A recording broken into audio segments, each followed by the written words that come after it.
Hello, welcome to Savitri Sunita blogs. ನಮ್ಮ ಮನೆಯಲ್ಲಿ ಮದುವೆ ಸಂಭ್ರಮ ಜೋರಾಗಿನೇ ನಡೀತಾ ಇದೆ. ಡೈಲಿ ಒಂದಾದ್ಮೇಲೆ ಒಂದು ಫಂಕ್ಷನ್ ಮಾಡ್ತಾನೆ ಇದ್ದೀವಿ. ಎಷ್ಟಾಗುತ್ತೆ ಅಷ್ಟು. ಅದರಲ್ಲಿ ನಮ್ಮ ಮಕ್ಕಳು ಅಷ್ಟು ಕಾಡ್ತಿರ್ತಾರೆ. ಸೊ ಅವರನ್ನು ಸಂಭಾಳಿಸ್ಕೊಂಡು ಹಾಗೆ ನಾವು ಏನೇನೆಲ್ಲ ಪ್ಲ್ಯಾನ್ ಮಾಡ್ಕೊಂಡಿದ್ದೀವಿ. ಸೊ ಎಲ್ಲನೂ ಪ್ಲ್ಯಾನ್ ಪ್ರಕಾರ ನಾವಿಲ್ಲಿ ಫಂಕ್ಷನನ್ನು ಮಾಡ್ಕೊಳ್ತಾ ಇದ್ದೀವಿ. ಇವತ್ತು ಗ್ರೂಮ್ ಟು ಬಿ ಫಂಕ್ಷನನ್ನು ಮಾಡಬೇಕು ಅಂತ ಪ್ಲ್ಯಾನ್ ಮಾಡ್ಕೊಂಡಿದ್ವಿ. ಸೊ ಮಧ್ಯಾಹ್ನದಿಂದಾನೇ ತಯಾರಿಯನ್ನು ಮಾಡೋಕ್ಕೆ ಸ್ಟಾರ್ಟ್ ಮಾಡಿದ್ದೀವಿ. ಯಾಕಂತಂದರೆ ನಮ್ಮ ಮಕ್ಕಳು ಬೇರೆ ಕಾಡ್ತಿರ್ತಾರೆ. ಸೊ ಅವರನ್ನು ಸಂಭಾಳಿಸ್ಕೊಂಡು ಕರ್ಕೊಂಡು ಮಾಡಬೇಕಂದ್ರೆ ಎಲ್ಲ ಆಗಲ್ಲ. ಸೊ ಹೀಗಾಗಿ ಮಧ್ಯಾಹ್ನದಿಂದಾನೇ ನಾವು ಗ್ರೂಮ್ ಟು ಬಿ ಫಂಕ್ಷನ್ಗೆ ರೆಡಿ ಮಾಡ್ಕೋತಾ ಇದ್ವಿ.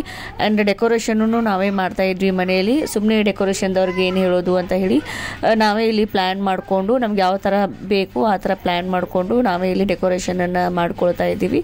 ಹೆಂಗೂ ನಾವು ಮನೆಯಲ್ಲಿ 5 ಜನ ಹುಡುಗಿರಿದ್ದೀವಲ್ವ. ಸೊ ಎಲ್ಲರೂ ಒಂದೊಂದು ಐಡಿಯಾನ ಯೂಸ್ ಮಾಡಿಕೊಂಡು ಎಲ್ಲರೂ ಪ್ಲ್ಯಾನ್ ಮಾಡಿ ಡೆಕೋರೇಷನ್ಗೆ ಪ್ಲ್ಯಾನ್ ಮಾಡ್ತಾ ಇದ್ವಿ. ಡೆಕೋರೇಷನ್ಗೆ ಏನೇನೆಲ್ಲ ಬೇಕು ಅಂತ ಹೇಳಿ ಎಲ್ಲವನ್ನ ತರಿಸಿ ಇಟ್ಕೊಂಡಿದ್ವಿ ಮುಂಚೆನೇ. ಆ್ಯಂಡ್ ಅದ್ರ ಜೊತೆಗೆ ಎಲ್ಲಿ ಫಂಕ್ಷನ್ ಮಾಡಿದರೆ ಸೆಟ್ ಆಗುತ್ತೆ ಅಂತ ಪ್ಲ್ಯಾನ್ ಮಾಡ್ಕೊಂಡಿದ್ವಿ. ನಾವು ಟೆರೆಸ್ ಮೇಲೆ ಮಾಡಬೇಕು ಅಂತ ಅಂದ್ಕೊಂಡಿದ್ವಿ ಮುಂಚೆನೇ.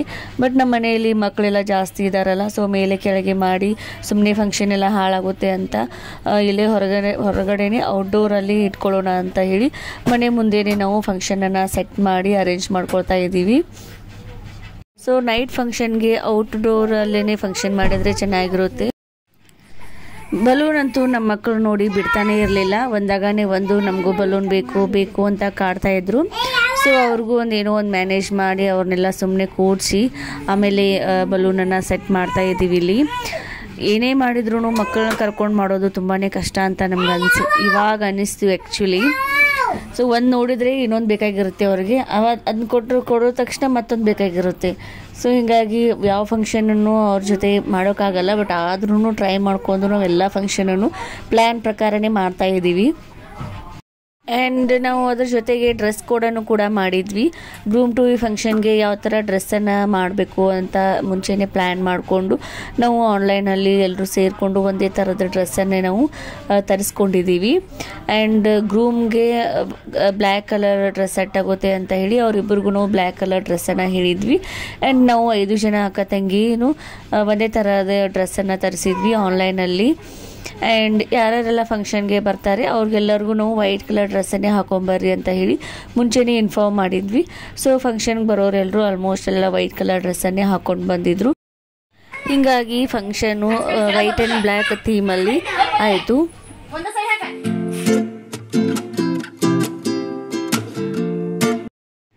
ಆಮೇಲೆ ಗಾಗಲ್ ಮೇಲೆ ಗ್ರೂಮ್ ಟು ಬಿ ಅಂತ ಬರೆದು ರೀಲ್ಸ್ ಮಾಡೋದಕ್ಕೆ ಅಂತ ಹೇಳಿ ಒಂದು 5 ಗಾಗಲ್ನ ಕೂಡ ತರಿಸಿದ್ವಿ. ನಿದ್ದೆ ಮಾಡೋ ಟೈಮ್ ಆತದ.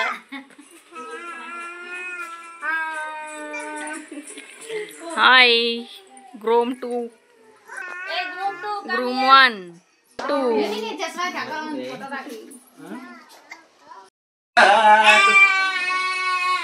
ಏಯ್ ಕಿಸ್ ಮೀ ಚಿನ್ನಾರ ಚಿಲಿಪಿಲಿ. ಎದಕ್ಕೆ ಬಂದಿರಿ ನೀವೆಲ್ಲರೂ?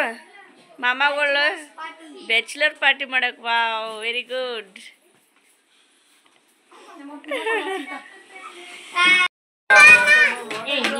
ನಮ್ಮ ಸೈತ ಬ್ಯಾಚುಲರ್ ಪಾರ್ಟಿಗೆ ಹುಡುಗರು ಡ್ರೆಸ್ ಸತ ಐರನ್ ಮಾಡಿ ಕೊಡತ್ತ. ವೆರಿ ಗುಡ್ ಸೈತ. ನೀ ಬೇಕಾದ್ರೆ ತಮ್ಮಗಳ ಮೇಲೆ ಪ್ರೀತಿ ಇದೆ ನೋಡಿ. ಫುಲ್ ರೆಡಿ ಅವ್ರ ತಮ್ಮಗಳು ಫುಲ್ ರೆಡಿ ಮಾಡತ್ತಾಳ. ಐರನ್ ಮಾಡಿ ಡ್ರೆಸ್ ಕೊಡತ್ತಾಳ ಅವ್ರಿಗೆಲ್ಲ. ಆಲ್ಮೋಸ್ಟ್ ಎಲ್ಲರೂ ರೆಡಿ ಆಗೀವಿ. ನನ್ನ ಮಗ ಅಂತ ಫುಲ್ ಜೋಶ್ ಒಳಗದಾನು. ಫುಲ್ ಜೋಶಲ್ಲಿದ್ದಾನೆ ನನ್ನ ಮಗ. Nihal say hi. Hi Annappaji. He is a groom 2. ಇವನು 2ನೇ ಮದುಮಗ. ಇವನು ಇದು ಮದುಮಗನ ದೊಡ್ಡಕ್ಕ, ನಾನು ಚಿಕ್ಕಕ್ಕ. ಇವನ್ನ ರೆಡಿ ಆಗಿಲ್ಲ, ಈಗ ರೆಡಿ ಮಾಡ್ಬೇಕು. ಇವನ್ನ ಸಾಗರ ರೆಡಿ ಆಗಿ ಆಲ್ರೆಡಿ ರೆಡಿ ಆಗೀವಿ. ಗ್ರೂಮ್ ಅದಾರಲ್ಲ ಅವ್ರ ಪ್ರೀತಿ ಅಕ್ಕ ಇವಳು. ಅವ್ರು ಬ್ಯಾಚುಲರ್ ಪಾರ್ಟಿ ಮಾಡಕ್ಕೆ ಶಿವಾಪುರದಿಂದ ಬಂದಾಳು. 20 ಕಿಲೋಮೀಟರ್ ದೂರದಿಂದ ಬ್ಯಾಚುಲರ್ ಪಾರ್ಟಿ ಮಾಡಕ್ಕೆ ಬಂದಾಳ ಈಕಿ. ಆಲ್ಮೋಸ್ಟ್ ಎಲ್ಲ ಡೆಕೋರೇಷನ್ ರೆಡಿ ಆಗೈತಿ. ಎಲ್ಲ ರೆಡಿ ಮಾಡಿವಿ ಡೆಕೋರೇಷನ್ ಎಲ್ಲ. ಇನ್ನು ಪಾರ್ಟಿ ಮಾಡೋದು ಒಂದೇ ಬಾಕಿ. ಎಲ್ಲರೂ ರೆಡಿಯಾಗಿ ಬಂದರು. Groom to be Sagar and groom to be Santosh ಅಂತ ಹೇಳಿ ಕೇಕನ್ನು ತರಿಸಿದ್ವಿ. ಸೊ ಆಲ್ಮೋಸ್ಟ್ ಎಲ್ಲ ಡೆಕೋರೇಷನ್ ಮುಗಿದಿದೆ.